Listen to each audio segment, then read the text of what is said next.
장이라고 잘 알려져 있는 말씀입니다. 그래서 이 고린도전서 13장의 말씀을 대하면서 우리가 일반적으로 받는 느낌은 인간의 가장 숭고하고 고상한 개념으로서의 사랑에 대한 어떤 낭만적인 느낌을 받게 됩니다. 그래서 결혼식 때 이 말씀이 많이 사용이 되어지죠. 안 믿는 사람들이든 믿는 사람들이든 사랑에 대한 아주 서정적인 운치 있는 이 말씀을 이렇게 청첩장에 새겨서 오기도 하고 그렇습니다.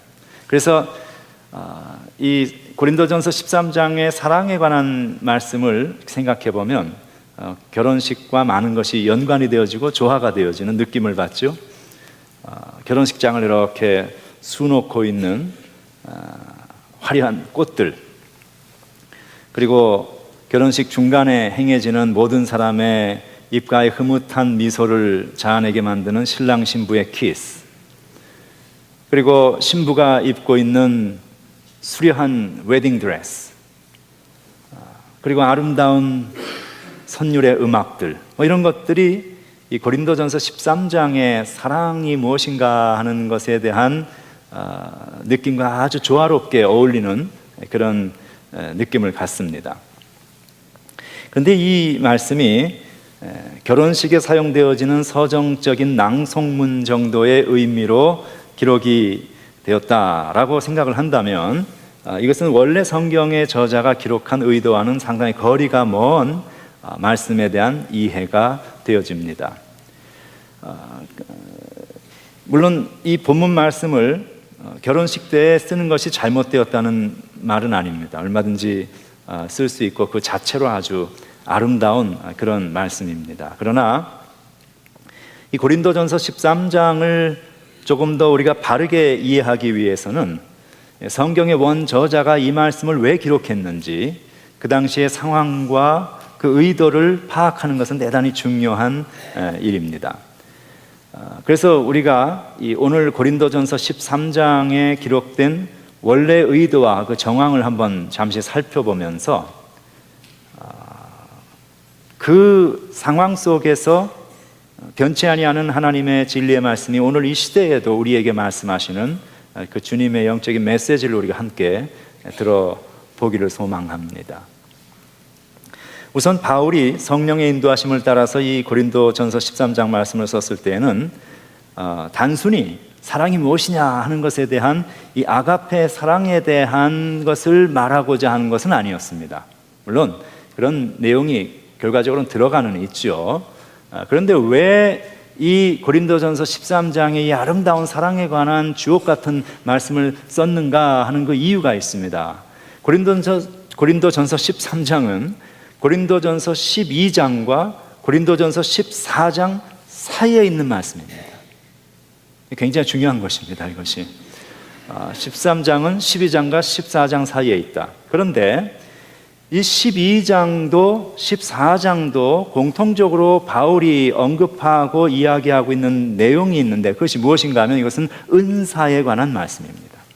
12장도 성령의 은사에 대해서, 14장도 성령의 은사에 대해서. 그래서 바울은 이 성령의 은사를 쭉 이야기해 나가는 과정 속에서 지금 이 사랑에 관한 이야기를 하고 있다는 것을 우리가 염두에 둘 필요가 있다는 것이죠. 결국 이 고린도전서 13장에서 바울이 이 사랑을 이야기하면서 그 고린도 교회에, 그리고 나아가서 오늘 우리가 함께 모이는 우리 믿음의 공동체에 이야기하고자 하는 이 핵심은 무엇인가 하면 성도들 상호 간에 가져야 하는 배려를 의미하고 있습니다. 배려.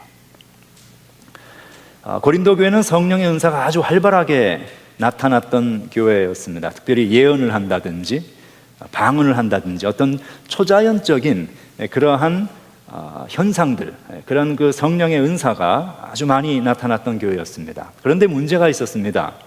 그러한 은사들이 절제 있게 사용되어지지 아니하였고 그리고 무질서하게 사용이 되어졌습니다.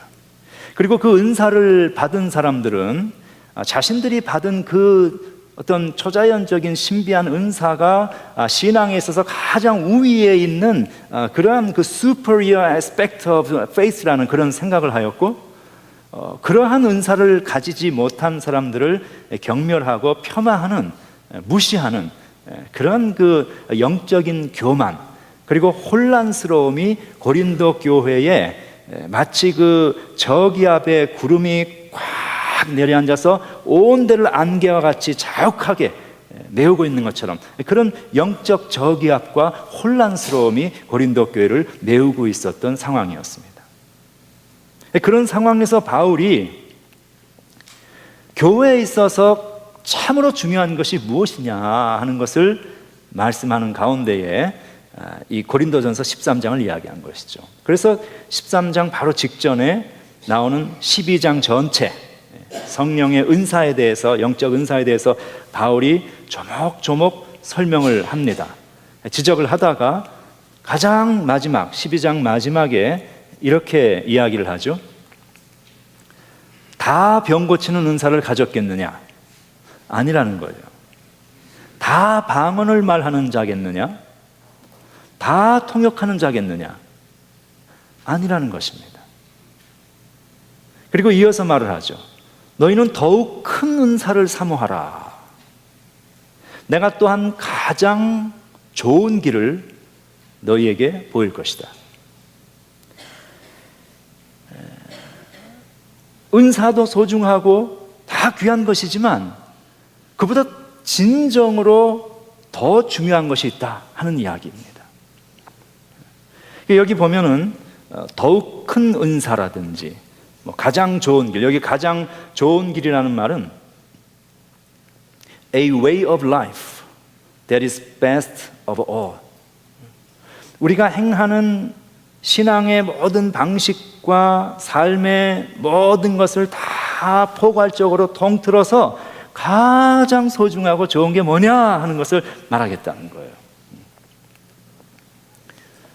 그래서 여기 지금 보면 더욱 큰 은사라든지 가장 좋은 길, 이런 말을 사도 바울이 12장에 한 후에 그 다음에 고린도전서 13장의 사랑이 무엇이냐는 것을 쭉 이야기를 하니까 사람들 가운데는 이 사랑도 영적인 은사 중에 하나가 아니냐, 가장 큰 은사가 아니냐, 이렇게 오해할 수가 있습니다만 그 이야기가 아닙니다. 지금 바울이 말하고자 하는 것은 교회에서는 성령의 은사도 소중하지만 그것보다 더 소중한 것이 있다 하는 이야기예요.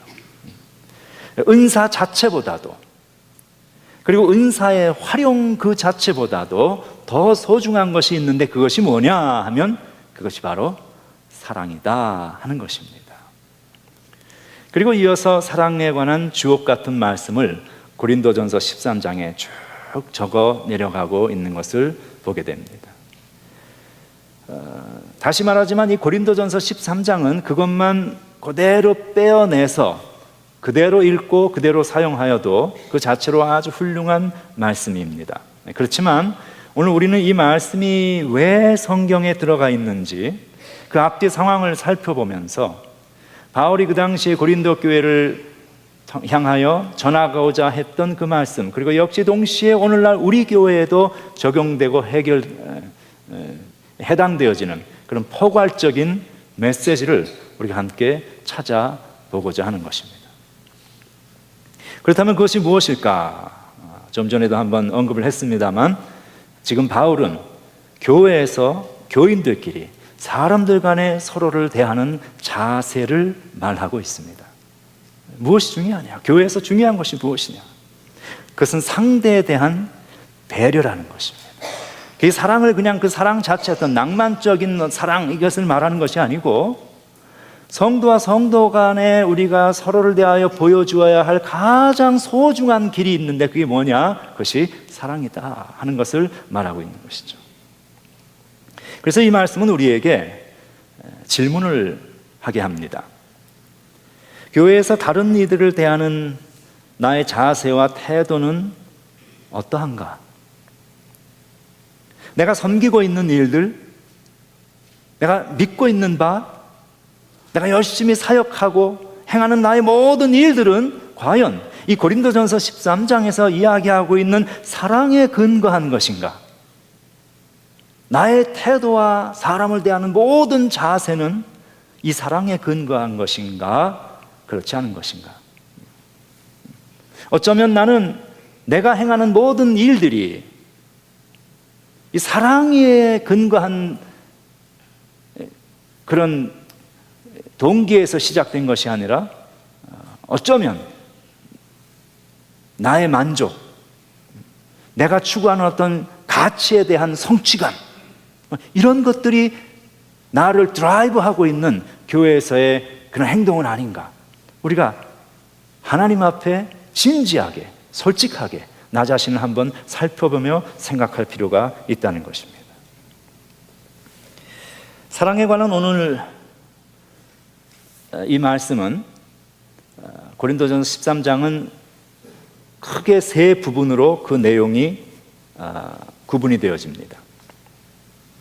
그래서 그 첫째 부분은 사랑이 모든 것에 의미를 부여하는 기초가 되어진다 하는 것입니다.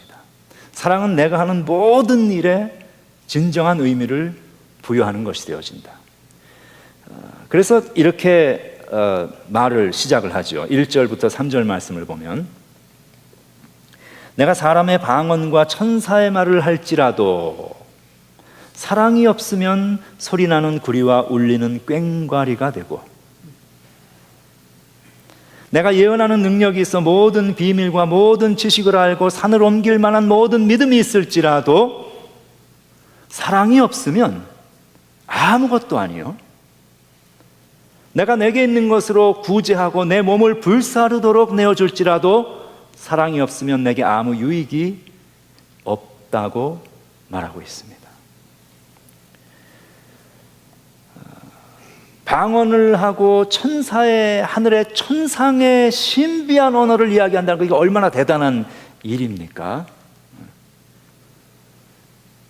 아니, 영적인 깊고 심오한 지식과 진리, 이걸 아는 것, 산을 옮길 만한 그런 믿음을 소유하는 것, 손을 얹어 기도하면 병이 낫고 죽은 자가 살아나는 이적이 일어나는 일들, 대단한 것이죠. 자신을 다 내어주어서 구제하는 선행, 여러분, 이거 얼마나 다 귀한 것들입니까? 그런데 오늘 성경은 이야기하고 있습니다. 그렇게 귀한 것들이 우리에게 있다 할지라도 사랑이 없다면 그 모든 것은 무의미한 것이다 라고 이야기합니다. 우리는 교회가 하는 모든 일들, 우리 교회의 다양한 기관들, 위원회나 선교회나 여러 기관들이 하는 모든 일들, 그리고 우리 각자가 삶 속에서 살아가며 행하는 모든 일들에 대하여서 한번 질문해 보아야 합니다. 내가 왜 이 일을 하고 있는가? 내가 하는 그 선하고 훌륭해 보이고 괜찮아 보이는 그 모든 일들은 과연 이 고린도전서 13장에서 말씀하고 있는 이 사랑에 근거한 행동인가? 아니면 자기 성취와 자기 만족을 위한 어떤 자기 이념의 추구인가? 우리가 한번 자기 자신을 생각해 볼 필요가 있습니다. 제가 가끔 하는 이야기이지만, 우리가 신앙생활을 하면서 자기 자신을 이렇게 성찰하고 돌아볼 필요가 있죠. 자기 자신을 성찰한다는 것이 참 쉬운 일이 아닙니다. 내가 내 안에 있을 때는 나를 볼 수가 없습니다. 그래서 우리가 이런 하나님의 말씀 앞에 이렇게 나 자신을 세워놓고 앉혀놓고, 그리고 한 걸음 두 걸음 뒤로 물러가 보는 거예요. 그리고 거기 있는 내 모습을 다른 사람의 시각에서, 그리고 하나님의 시각에서 한번 이렇게 돌아보면서 나를 한번 살펴보는 것입니다. 내가 어떻게 하고 있는가?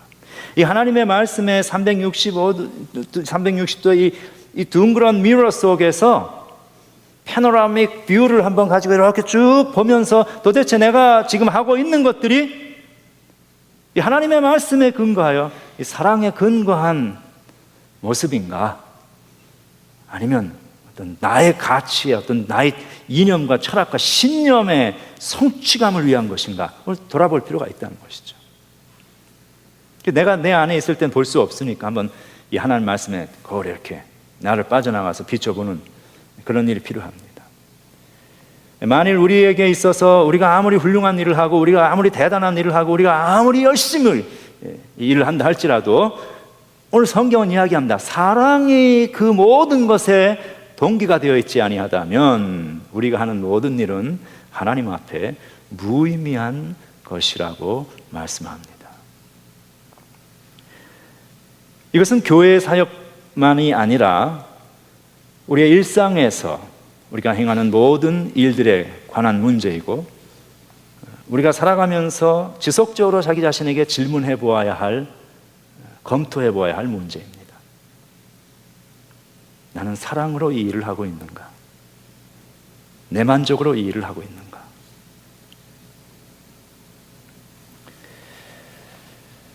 두 번째, 고린도전서 13장이 말하는 바는 사랑이란 훈련을 통해서 형성되는 인격의 요소라는 것을 말하고 있습니다. 우리가 사랑이다는 말을 들을 때 가장 오해하는 것 중에 하나가 이 사랑이라는 것은 즉흥적이고 자연적으로 우리의 마음속에서 발현되어지는 감정의 움직임이라는 생각입니다. 그렇지만 오늘 성경이 말하는 이 사랑은 단순한 감정의 표현이 아닙니다. 감정이라는 것은 있다가도 없어지는 것입니다. 우리의 삶 속에서 가장 신뢰할 수 없는 요소 중에 하나가 감정입니다. 우리의 삶을 가장 크게 좌우하는 요소가 감정이면서 동시에 우리가 가장 신뢰해서는 안 되는, 항상 주의해야 하는 대상이 바로 감정이라는 존재입니다. 그렇게 있다가 사라져버리는 것이 사랑이라면, 감정이라는 게 그렇잖아요. 어느 날 하루 확 좋은 마음이 생겼다가 그 다음에 어느 날 그 좋은 마음이 어디로 다 사라져 없어져 버리는 그런 것들 우리가 경험을 하죠. 그래서 과연 사랑이라는 것이 그렇게 있다가 하루아침에 사라지는 그것이 사랑이라면, 그리고 우리가 그러한 사랑에 의존해서 살아가는 사람들이라면 우리의 삶은 대단히 불안할 것입니다. 그리고 불행한 삶이 될 것입니다. 사랑은 감정과 같이 밀려왔다가, 밀물과 같이 밀려왔다가 썰물과 같이 사라져버리는 그러한 단순한 감정의 요소가 아닙니다. 4절부터 7절에 나오는 사랑이 무엇이냐 하는 것을 성경이 차근차근히 말하고 있는 그 부분을 우리가 주의 깊게 생각하며 읽어보면 이 사랑은 철저하게 연습되어진 훈련의 결과라는 것을 알게 됩니다. 훈련에 의해서 습득되어진 인격적인 어떤 형태, 열매, 이런 것들이죠.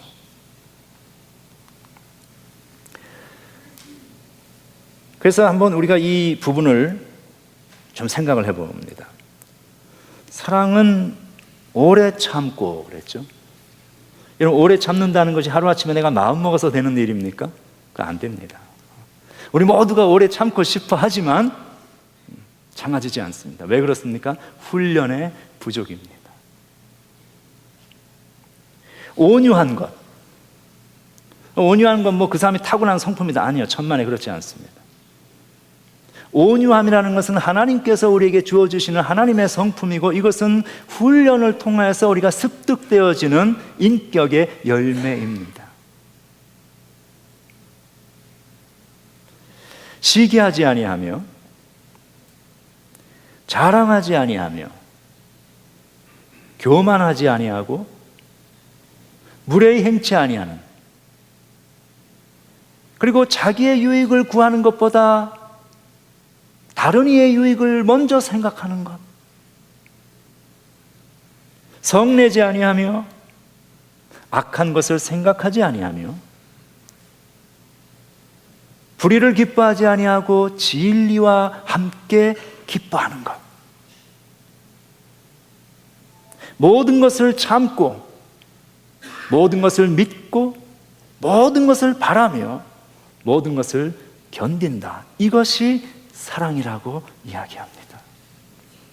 여러분, 이것이 감정입니까? 아닙니다. 하루아침에 마음 먹어서 우리가 행할 수 있는 일입니까? 아닙니다. 이 사랑은 성령의 도우심 속에서 오랜 시간을 통해 연습되어지고 훈련되어지고 다듬어진 사람에게 나타나는 인격의 열매입니다.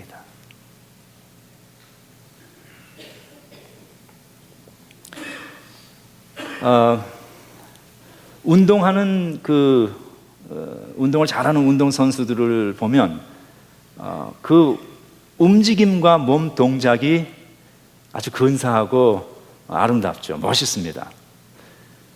근데 그들의 움직임이 멋있는 이유 중에 하나는 자연스럽기 때문입니다. 이렇게 어색하지가 않고 그 몸 동작 움직임이 아주 자연스럽습니다. 그런데 그 자연스러움이라는 것이 수반되어지는 특징은 보기에 좋다는 것입니다. 자연스러운 그 모습은 아주 보기에 좋아요. 그래서 저는 뉴욕 출신이기 때문에 뉴욕에서 처음 이민 생활을 시작해서 저는 그 양키스 팬입니다. 저의 적들이 여기 있을지 모르겠습니다만 양키스의 데릭 지러 같은 사람을 이렇게 보면 그 사람 그 타자가 쳐서 날아오는 irregular bounce로 텅텅텅 튀기면서 그렇게 빠르게 날아오는 그 볼을 한 치의 오차도 없이 장갑에 빨려 들어가듯이 그것을 잡아서 그 몸을 180도로 턴을 하면서 공중에서 곧바로 2루로 던지는 그 모습을 슬로우 비디오로 이렇게 보면 그건 한편의 예술이에요. 그 사람의 그 몸 움직임, 골프를 하는 이 멋진 스윙 샷을 하는 그런 움직임이라든지 또 날아오는 작은 공을 이렇게 그 가늘고 둥그런 방망이로 정확하게 그 타점을 맞추어서 그것을 펜스 위로 넘기는 그 타격의 감각과 시점과 자세, 움직임, 날아오는 공을 절묘한 타이밍으로 맞추면서 그것을 넘기는 테니스 선수의 그 동작들, 여러분 이런 것은 참 멋있잖아요, 보기에. 그런데 그 동작이 어디에서 나왔습니까? 그 동작은 이 사람들이 내가 이렇게 해야겠다라고 마음 한번 먹어서 되는 것이 결코 아닙니다. 마음이 다 있죠. 어디서 나왔느냐? 훈련에서 나온 것입니다. 오랜 시간을 훈련하고 연습하고 또 연습하고 또 훈련하고 이러한 것들이 쌓이고 축적되어서 나온 그 결과가 자연스럽고 부드럽고 마치 예술적인 하나의 움직임을 보여주는 것 같은 그런 모션을 그들이 할 수 있는 것이죠. 그러면 그런 모션을 이렇게 보는 사람들에게 주는 어떤 영향인데 그게 뭐냐면 이렇게 그걸 보면서 우리는 이야 참 멋있다, 나도 저렇게 한번 할 수 있었으면 하는 그 마음을 자아냅니다. 그렇죠? 본받고 싶다, 그런 동기부여를 사람들에게 만들어내는 것이죠.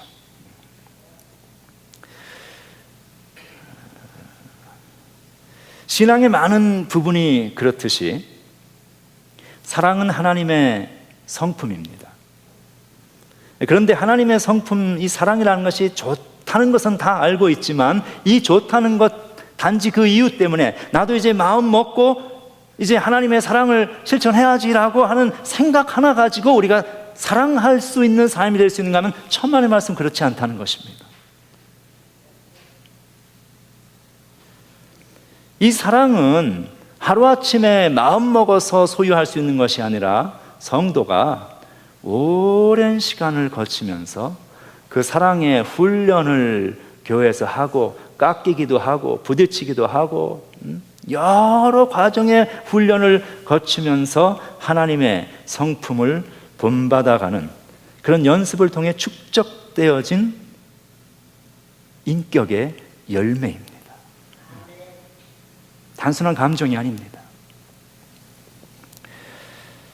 사랑하는 것을 오래 연습하고 훈련하다 보면 나도 모르게 조금씩 뛰어난 운동선수들의 움직임이 자연스러운 모션으로 나타나듯이 나의 신앙생활하는, 그리고 나의 생활 자체가 자연스러운 사랑의 모습이 우리 속에 채워져 가기 시작합니다. 그리고 그러한 그 사랑이 가득 차 있는 그 모습으로 신앙생활을 하는 사람들의 모습은 훌륭한 운동선수의 모습을 보면서 야, 나도 저렇게 하고 싶다라고 사람들이 생각하는 것처럼, 다른 신앙인들, 교인들에게 야, 나도 저 아무개 저분처럼 저렇게 사랑을 가진 신앙인이 되고 싶다라는 동기를 가지도록 만들죠. 여러분, 그렇게 함으로써 그들로 하여금 그 사랑의 훈련에 함께 동참하게 하고, 그래서 연습하게 하고, 말씀을 보고 기도하고 섬기고 낮아지고 겸손하고 이런 것들을 훈련하도록 나 자신도 모르게 그들을 인바이트하는, 그러니까 본이 되어지는 삶이죠. 바로 그 삶 자체가 이웃을 위한 복이 되어지는 복의 근원의 인생이 되는 것입니다.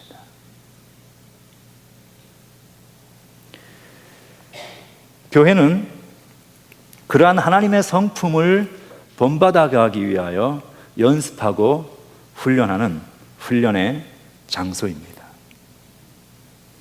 우리는 이 훈련의 장소에서 서로를 배려하고 서로를 대하여 나보다 낫게 여기고, 그리고 서로를 대하여 오래 참고 견디는 그 훈련을 할 필요가 있습니다. 이게 교회입니다. 교회는 나 하고 싶은 대로 하는 데가 아닙니다. 너를 배려하는 곳입니다. 그것을 연습하는 곳입니다. 원래 우리가 태어나면서 가졌던 천상천하 유아독존 나만을 생각하는 그러한 삶에서 너를 생각하고 너를 배려하고 하나님을 사랑하기 때문에 이웃을 사랑하는, 그것을 훈련하는 것이에요. 그래서 이 사랑이 무엇이냐 하는 것을 말하는 오늘 4, 5, 6, 7 이 4절에서 그 첫 부분을 성경은 이렇게 시작합니다. 사랑이 무엇이냐 하면 사랑은 참는 거다. 사랑은 오래 참는 거다.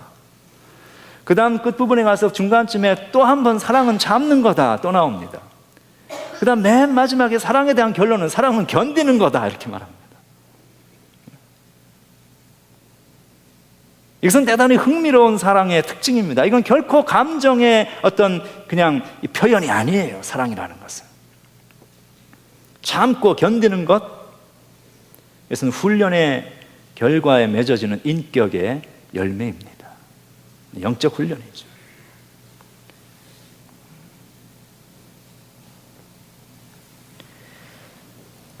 세 번째, 오늘 성경은 이것을 말합니다. 우리의 모든 지식은 부분적이라는 것입니다. 오직 사랑만이 영원하다. 우리가 아는 지식은 제한적입니다. 그리고 우리가 지금 행하는 모든 일들은 불완전한 정보에 근거한 것입니다. 어쩔 수 없습니다. 우리가 가진 것은 그거밖에 없기 때문에 그것이 최선인 줄 알고 살아가는 것뿐입니다. 그러나 여전히 우리가 가지고 있는 최선이라고 생각하는 우리의 정보는 불완전한 것입니다. 어제는 완벽한 정보였다고 생각하는 그것이 오늘이 되면 오류였다는 것이 밝혀집니다. 오늘 완벽한 정보였다고 내가 믿고 그것에 근거하여 살아가던 나의 삶이 내일이 되면 그것이 아니었다는 사실을 알게 되죠.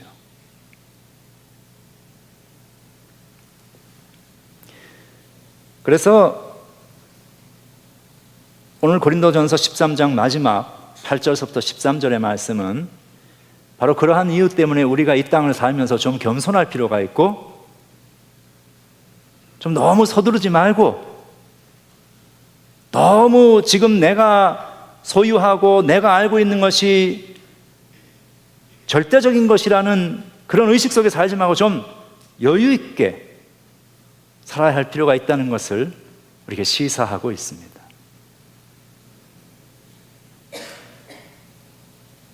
이렇게 말하죠. 사랑은 언제까지나 떨어지지 아니하되 사랑은 fade away, 없어지지 않는다는 거예요.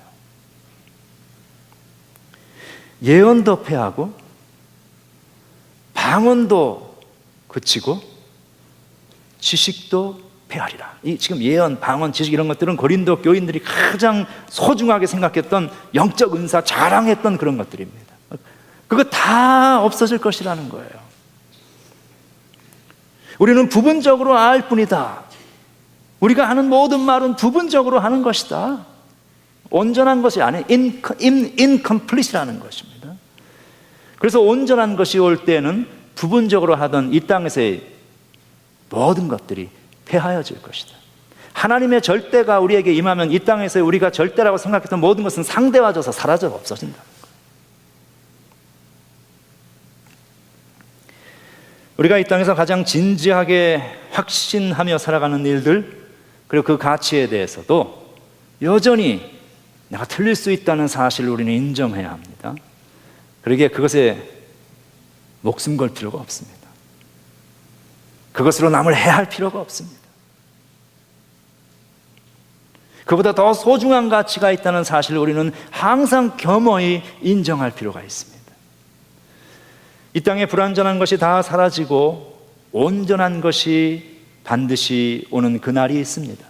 하나님께서 세상의 모든 만물, 인간에 숨겨져 있는 모든 은밀한 중심을 다 심판하시는 그날, 우리가 부활의 생명을 가지고 하나님의 시각에서 내가 살고 있었던 이 땅의 삶의 이 모습을 내려다보면 내가 그것이 다라고 생각했고 그것이 가장 소중한 가치요 영예로움이라고 생각하였던 그 모든 것이 한낱 어린아이의 장난감과 같은 것에 불과했다는 사실을 우리는 그때에 깨닫게 되어질 것이다 하는 것입니다.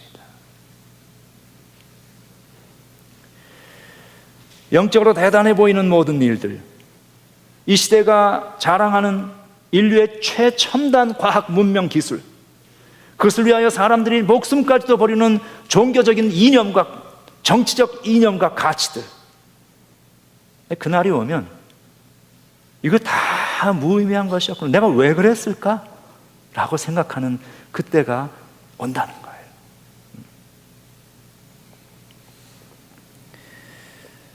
그래서 우리가 안다고 확신하는 그것들, 지금 내가 붙들고 살아가고 있는 나의 가치와 어떤 신념들, 이런 것들에 대해서 우리가 조금은 자유해질 필요가 있습니다.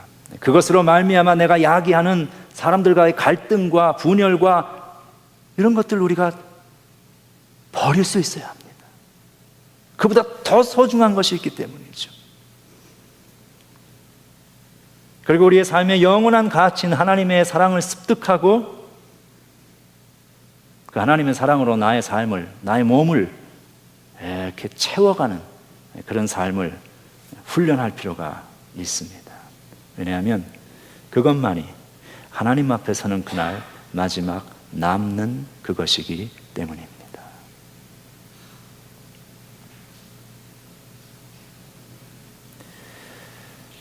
지난주에 교인 한 분이 90이 훌쩍 넘으신 권사님이신데 숨을 거의 못 쉬고 의식을 잃으셨다는 긴급한 연락을 받았습니다. 그래서 우리 교인들이 몇 분이 가셔서 이제 하나님 앞에 편안하게 이렇게 가실 수 있는 어떤 그런 걸 기도하면서 찬송을 부르는 그런 이제 준비를 하고 계시고 부르고 계시고, 그래서 저는 이제 당회와 중보기도 팀에 이런 상황을 알리고 기도해 주십시오. 그리고선 가서 이제 그 아름답고 평안한 소천을 위한 그런 기도, 또 성경 말씀, 찬송 이런 걸 이제 준비하고 집에 가서 옷을 이제 갈아입고 그리고 이제 그리로 갔습니다. 제 마음이 참 복잡하죠. 집에 갔더니 간호사인지 하는 하여간 낯선 여자분들 두 분이 이렇게 시중을 들고 있는데 이 권사님이 일어나서 앉아서 뭘 잡숫고 계시는 거예요.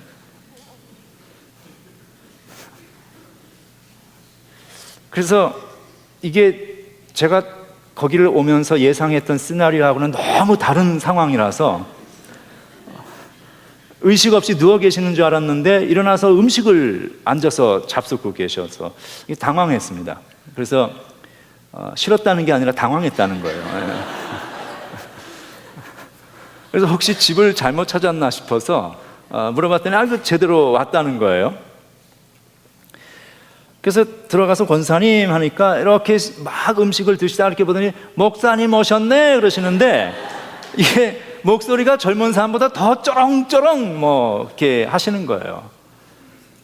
그러니까 돌아가실 줄 알고 다 출동했던 우리 교인들, 찬송 부르던 사람들 다 철수했고, 왜냐면 일어나서 다 음식 드시고 말씀하시고 할 거 다 하시니까 가족들도 다 직장 나가고 그냥 그러고 계시는 거예요.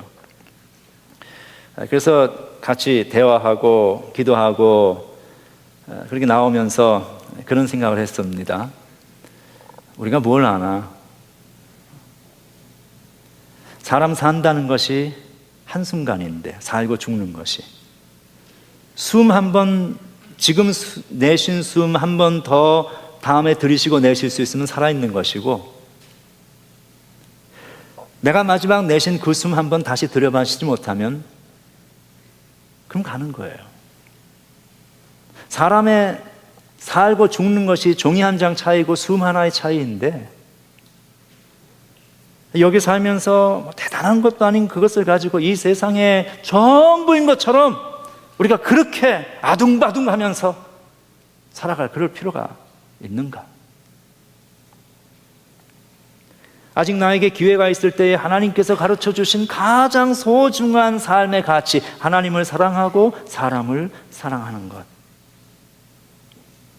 그걸 실천하다가 가면 그것이 하나님 나라에 가서 가장 소중하고 아름다운 크레딧으로 하나님 앞에 인정되는 것이고, 그 모습을 남기고 가면 남아있는 사람들이 기억하는 나의 모습이 아름답고 따뜻한 기억이 될 터인데,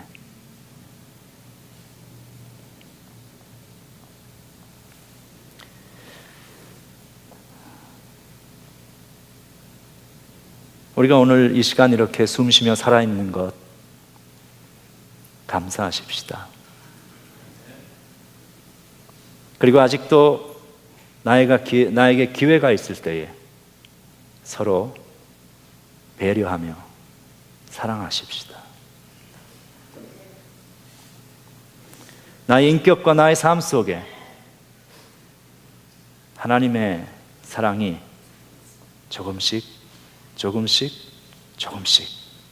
채워져가는, 그렇게 하나님을 본받아가는 축복된 삶이 되시길 주의 이름으로 축원합니다. 기도하겠습니다. 하나님,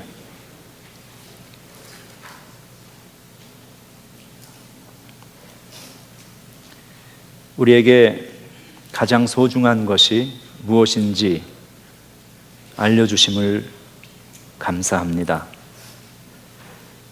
우리에게 있어서는 긴 인생인데 하나님의 영원 속에서는 점 하나도 될 수 없는 짧은 인생 우리가 살다 갑니다. 그 짧은 인생, 아직도 나에게 기회가 있을 때에 그 하나님의 성품과 하나님의 마음, 하나님의 속성, 그 사랑을 우리가 채워가게 하여 주시옵소서. 그 모습으로 하나님 앞에 설 수 있게 하시고, 그 모습으로 남는 이들에게 기억되어지는 삶이 되게 하여 주시옵소서. 예수님 이름으로 기도합니다. 아멘.